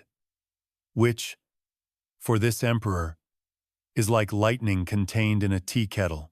He resumes his walk. Step 4. Crack. Perfect, Karl says quickly, smiling with relief. And so it continues. 24 feet. 14 groans. Each one catalogued, compared, matched to historical notes from previous decades. And here's your historical fact of the day. This hallway was never part of the original palace plan. It was added solely so the Emperor could walk upon honest wood before any official meeting. Architects were baffled. One allegedly fainted when he realized it had no other structural function. And now your fringe tidbit. Legend has it that during a secret visit in 1890, Tsar Alexander III walked this hallway and chuckled when a board groaned underfoot. Franz Joseph is said to have replied, "She only sings for those she trusts." The Tsar stopped laughing. Back in the present, Franz Joseph reaches the end of the hallway. He turns, walks back. This second pass is not for measurement, it's for feel. The sound of a return journey, he believes, is just as crucial as the initial step. If the groans are different in reverse, the day will undo itself. A superstition, perhaps. But no one's willing to find out. At the halfway point, there is a single board, the Emperor's note, as it's called, that always makes a deeper creak than the rest. He stops on it. Always. Why? Because that creak is in C minor. Every valet who's served in the Kaiser Villa knows that pitch. It's been played on piano, transcribed in musical notation, and once included in a royal waltz as an inside joke. The Emperor steps on it with reverence, pauses, then moves on. The second pass ends. Karl looks up. All readings normal, Majesty. Franz Joseph nods once, firmly. His expression softens just a little, because now, and only now, Does the emperor feel that the palace acknowledges his presence, that the floor beneath him is, quite literally, in tune with his authority? And as for breakfast, at long last, the time has come. You follow him back into the grand parlor. The table has been laid. Silver domes shimmer. A single egg sits in a cup, but he doesn't sit yet. Number. Because before the first bite, there must be a growl. And not just any growl. The emperor's morning growl, the vocal cord flex heard round the palace. The breakfast room awaits like a loyal butler silent, dignified, and ever so slightly tense. You enter behind Franz Joseph. The warm hum of the kitchen long faded into the walls, the smell of boiled eggs and rye just now reaching the air. The sunlight, carefully filtered through the 18% open curtains, pools across the starched white tablecloth like a spotlight searching for a performance. Because in a way, that's exactly what's about to happen. Franz Joseph, now fully robed, mustached, and acoustically affirmed, approaches the head of the table. No one speaks. The valets have already withdrawn to the edges of the room, hands behind backs, eyes trained on the middle distance like monks pretending not to see a divine apparition. The emperor stands still. Then, he clears his throat. But not gently. Not politely. This is no dainty royal ahem. This is the morning growler low, earthy rumble, dragged from the bottom of Franz Joseph's disciplined diaphragm and hurled gently into the air like a warning shot. Not too loud. Not animalistic. But unmistakable. It sounds like a kettle almost boiling, or the rumble of a mountain considering an avalanche. And just like that, breakfast may begin. Yes, this guttural declaration is the start of every morning meal. No one eats a crumb before it. The cook doesn't plate. The egg doesn't crack. Even the footman holding the napkin waits until after the growl has been issued. Historians still argue whether this tradition started intentionally. Some say the emperor once woke with a sore throat and accidentally emitted the sound before breakfast only, to find it cleared the room of awkward tension. Others claim it was a military habit, a battlefield grunt reimagined for domestic dominance. There is, however, one surviving napkin with the word growl, then eggs embroidered on it. So, take that as you will. Now seated, Franz Joseph is handed a warm napkin by a valet. He unfolds it slowly, places it on his lap with 2 fingers, and gestures a subtle flick of the wrist. Breakfast is served. Today, it's the standard imperial morning. A soft-boiled egg, cooked exactly 4 minutes. 2 slices of rye bread, toasted lightly but never browned. A wedge of emmental cheese. 1 teaspoon of apricot jam, placed in a silver ramekin the size of a chess pawn. And finally, a single cup of melange Austrian-style coffee with milk, poured to a shade designated on a color card somewhere in the pantry. The egg is cracked by the emperor himself. No one else is allowed to touch it. He lifts the silver egg spoon and taps the shell with precision. Once. Twice. A pause. Then a 3rd tap. To break the top. The shell peels off like an envelope revealing a state secret. He salts it with a twist from a wooden grinder shaped like a miniature cannon. Allegedly a gift from a visiting Prussian who thought it amusing. The emperor did not laugh, but he did keep it. He dips his spoon, scoops the yolk, and takes the first bite. Only now do the servants relax. Only now do the kitchen staff exhale. And only now does the palace truly enter day mode. You'd think this would be the time for conversation, for newspaper reading, for small, chortling updates about distant cousins and their various scandals. But no, Franz Joseph does not speak during breakfast. This is silent consumption time. And it is sacred. A small clock ticks on the mantel. A pigeon coos outside the window. The emperor chews. Here's your historical fact of the section. Franz Joseph ate the same breakfast nearly every day for over 40 years. It was so consistent that when a new cook accidentally offered him porridge in 1883, he simply stared at the bowl for a full minute, then said, "This is the food of remorse." She was reassigned to evening bread duty. Fringe reports claim the emperor once fell asleep mid-bite after a particularly long court session and still finished the egg within the safety zone of optimal yolk warmth. We can neither confirm nor deny. You watch as he dabs the corner of his mouth one touch, then a diagonal swipe. The motion is always the same, as if following a mental instruction manual written in 1855 and never updated. He finishes the bread, spreads the jam, drinks the melange, but only once it's reached what he calls reflective temperature. This means the surface must be just hot enough to reflect the window, but not hot enough to obscure it with steam. This is tested by angling the cup and looking for a faint glint. If it glints, it's good. If not, it waits. Today, the coffee glints. Franz Joseph takes a sip, and then he sets the cup down. That's the second signal. The breakfast is over, not with a flourish, not with a final word.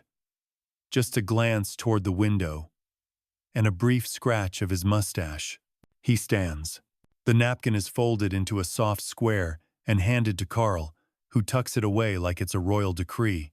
The egg spoon is returned to its velvet-lined drawer, where it rests alone in its own compartment, labeled Daily.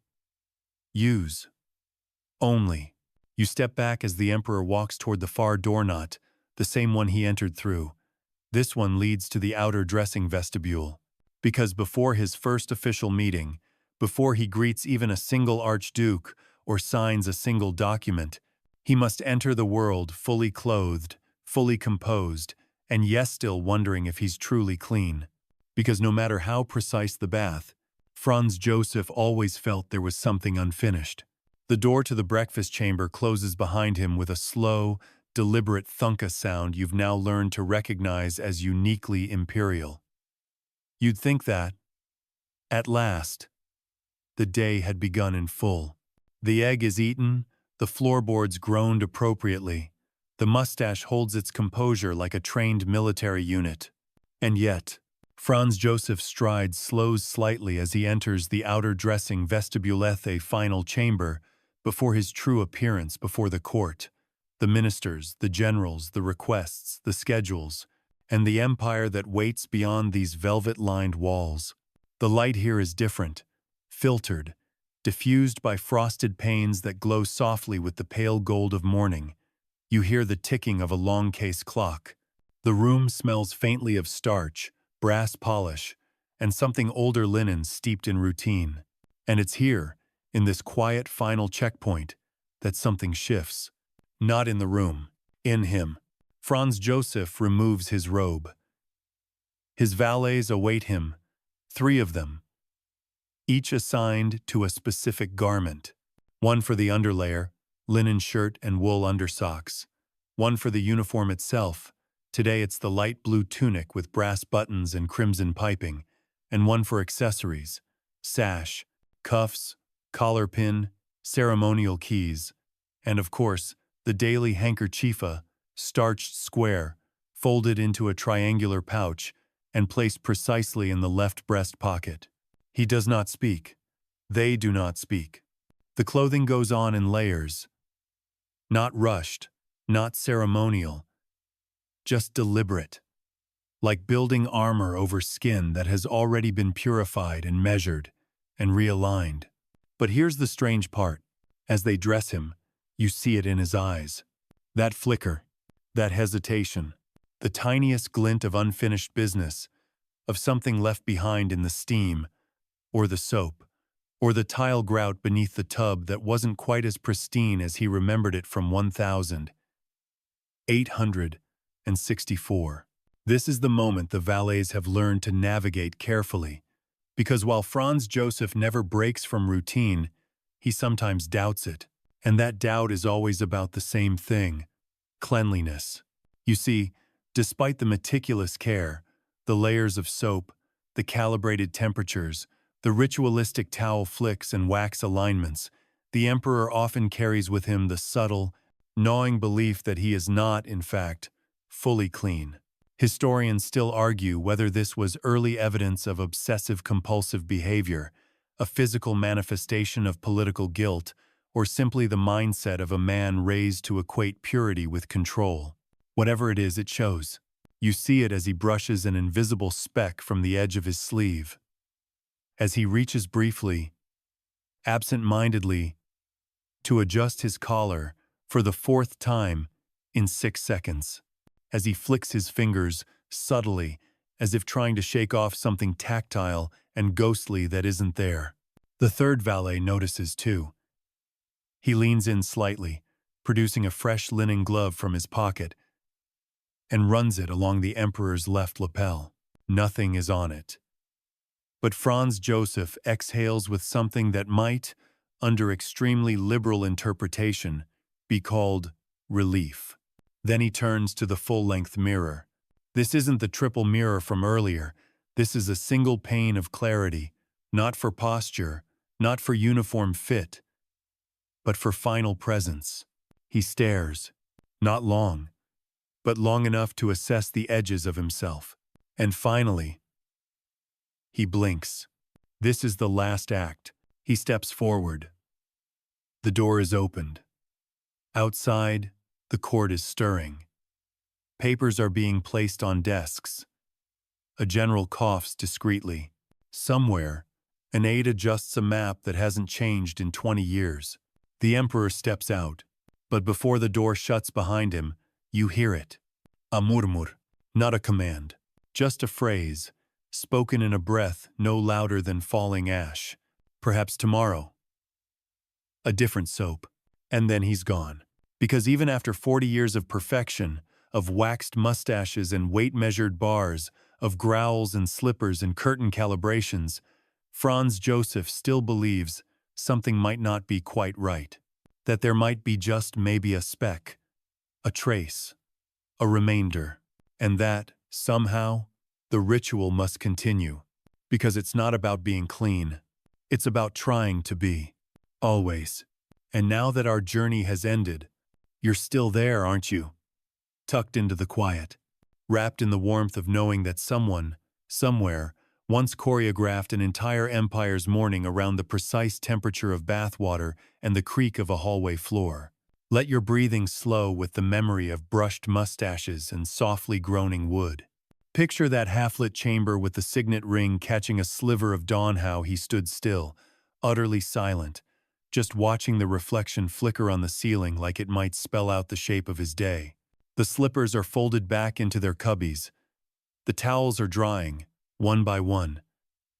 The soap rests, square and glistening, under its linen shroud. And the emperor? He's vanished into another chamber somewhere deeper in the palace, where politics begin and the peace of mourning has already been traded for the noise of state. But you're still in the calm. Let your own day fall away, like the final fleck of wax from a comb. Let the silence in that still room follow you into your sleep, the breathless kind of hush that needs no music, no words, just the sound of your own body settling beneath a blanket. You are here. The world can wait. The empire can govern itself for now. Let the light dim, just to 18%, and close your eyes. Softly, easily, quiet as slippers on a marble floor, the door to the breakfast chamber closes behind him with a slow, deliberate thunka sound you've now learned to recognize as uniquely imperial. You'd think that, at last, the day had begun in full. The egg is eaten, the floorboards groaned appropriately, the mustache holds its composure like a trained military unit.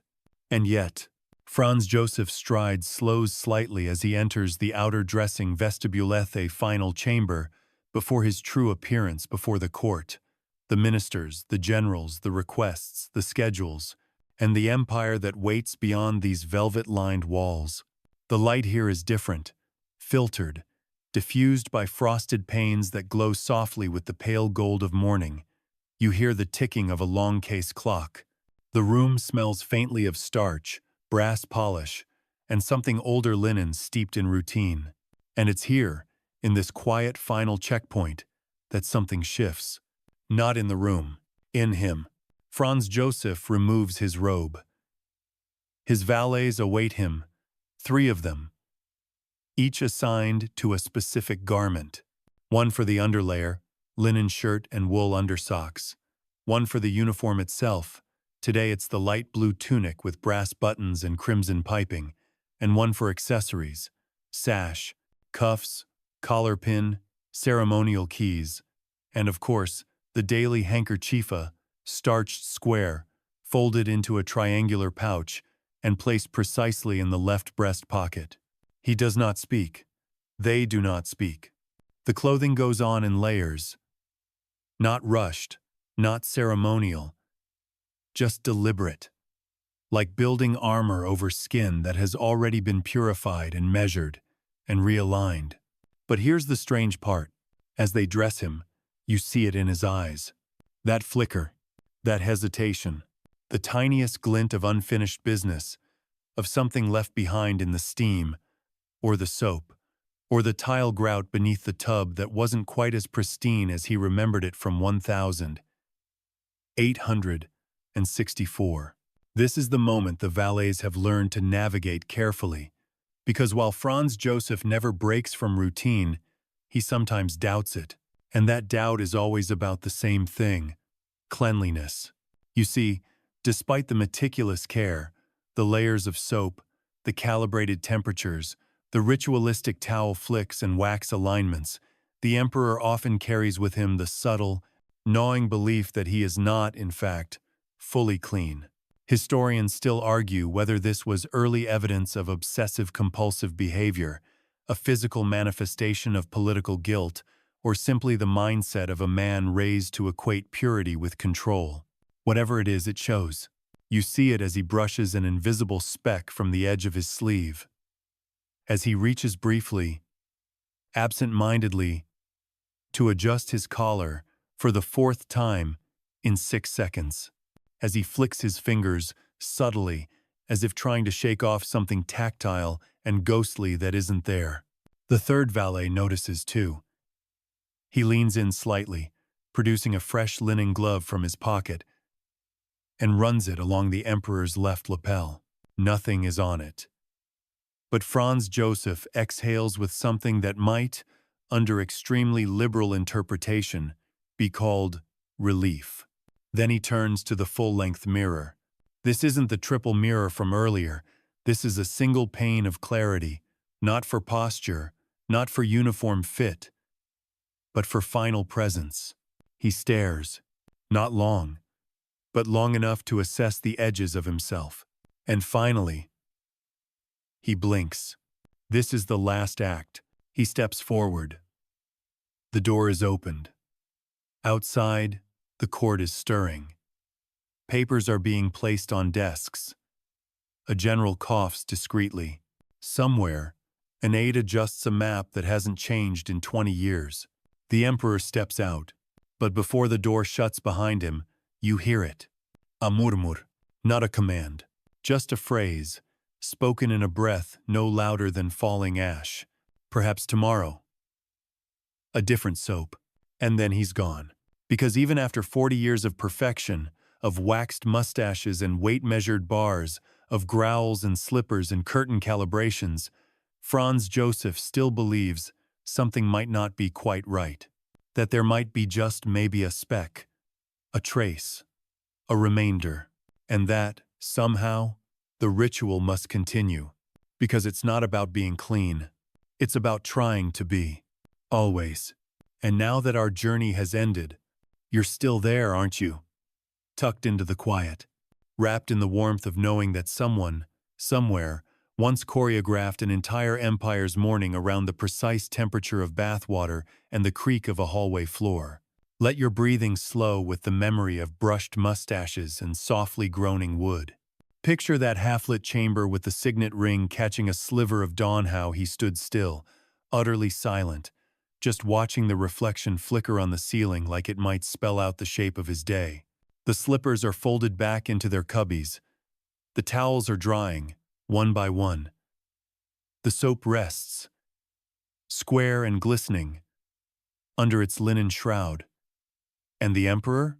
He's vanished into another chamber somewhere deeper in the palace, where politics begin and the peace of mourning has already been traded for the noise of state.